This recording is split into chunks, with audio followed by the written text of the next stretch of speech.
Kaya nga, minsan talagang masasabi mo, talaga bang mahal natin ang Diyos sa pagbibigay natin? O baka ang ibinibigay lang natin ay yung barya natin? Pahirapan, pag magbigay ng 20, 50 piso, 100. Pero pag sa restaurant, order lang, take out pa, gusto mo?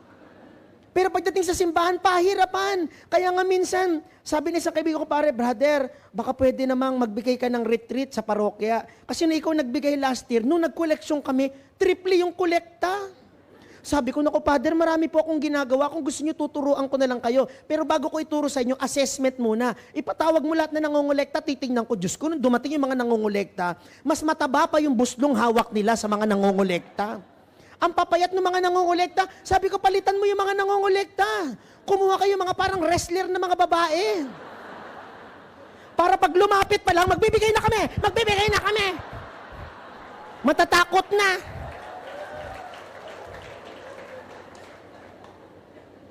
Tapos, pag hindi pa rin nakuha sa ganoon, ay magdasal ka na. Sabi, paano yung dasal? Ganito, manalangin tayo, Ama naming makapangyarihan, hipuin mo ang mga nagsisimba ngayon para walang magbigay ng piso. 5 piso, 10 piso, 20 pesos, bagko 50, 100, 500, mas mainam 1,000. Ang hindi magbigay kuhunin mo na. Tingnan ko lang. Pati bag niya, maibibigay niya sa takot. Kasi yung mga tawa ng tawa, mahina magbigay. Kaya tayo nagbibigay is because we would like to remind ourselves that our gratefulness to God should lead us to our generosity to Him and to His church. Amen po ba? Kulang pa nga yung mga binibigay nating ikapo, donasyon, love offering, kung sisingilin ka sa buhay na ibinigay sa'yo.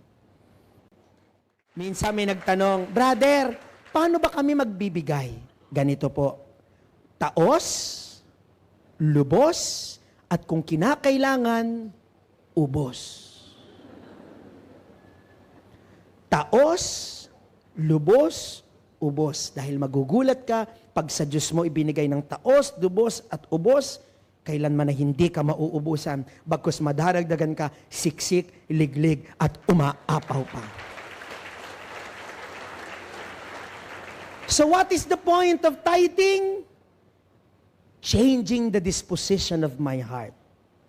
I will make an outward and conscious decision to give to the Lord and to His ministry. Kaya bago ka maghulog sa love offering, silipin mo ulit. Baka naman may paanyayang dagdagan mo pa.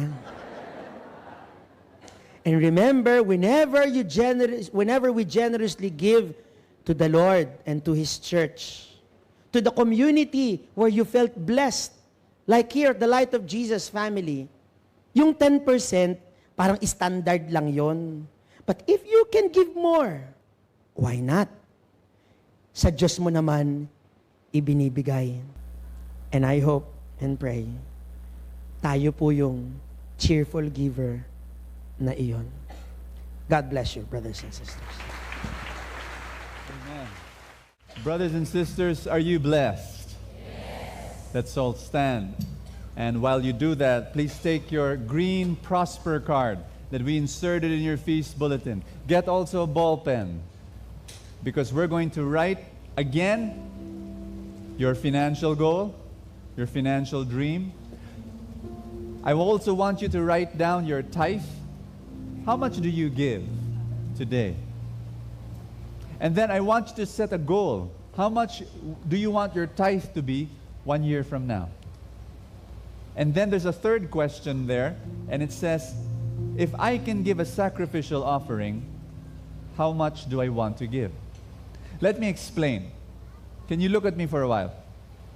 In the Bible, there is tithing, and then there is sacrificial offering. What's the difference? Ask me what? Tithing in the Old Testament was giving 10% of your income, right? Sacrificial offering are for people who would like to give much more than 10%. You call that sacrificial offering.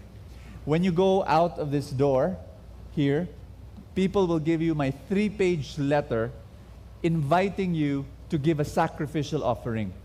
God has given us a task. I'm going to ask you this question. Have you been blessed by the feast? Has it changed your life? Has it made you grow? Has it blessed your families? Brothers and sisters, what we want to do is we want to multiply this feast to all over the world. And we were calculating and we were saying to multiply this feast all over the world, at least for our expenses for 2010, we would need 10 million pesos to do that. So I'm going to invite you, those of you who have been blessed by God, and that you can give more than 10%, to read that letter and to ask God, Lord, do you want me to give a sacrificial offering? Offer much more than a tithe. This is my letter. It's 3 pages. Some of you, you will not be able to respond to this because the blessings are yet still to come, you know. So what you do is this, Lord, maybe I have a friend that I should give this letter to. Is that clear? Maybe you have someone in mind whom God has blessed a lot, and maybe that person can respond and give a sacrificial offering. But you just ask the Lord. So let's go back to this card. Keep on writing.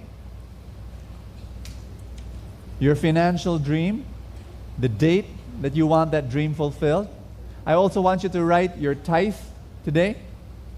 And then I want you to write how much would you want to give by next year. You know, raise it up and say, Lord, I really want to give much more by 12 months from now. And then the third question, do you think God is calling you to give a sacrificial offering? Much more than your tithe? Then you write it down as well. Kasi mga pastor ngayon, makikitid ang utak eh. Makikitid. Ting makakabasa ng para sa Diyos, ikapo ang pakahulugan. Kasi malakas pagkakitaan niya, ikapo eh. Siguradong 10% yan eh. Mahal pa yan sa patubo ng IMF eh. O, di ba? Sila may patubo, walang pang-utang. Walang pa-utang, pero tumutubo 10%. Mga usurero yung mga pastor na yan ngayon eh. Tignan mo, sa Biblia, yung ikapo hindi para sa Diyos yun. Para sa saserdote yun. Sa Biblia, sa Israel. 7:5 ng Ebreo. But if you can give more, why not? Sa Diyos mo naman, ibinibigay. Sa Diyos mo naman, ibinibigay. Sa Diyos mo naman, ibinibigay. I also want you to write your tithe today. And then I want you to write how much would you want to give by next year. You know, raise it up. And then I want you to write how much would you want to give by next year. You know, raise it up. You know, raise it up. You know, raise it up.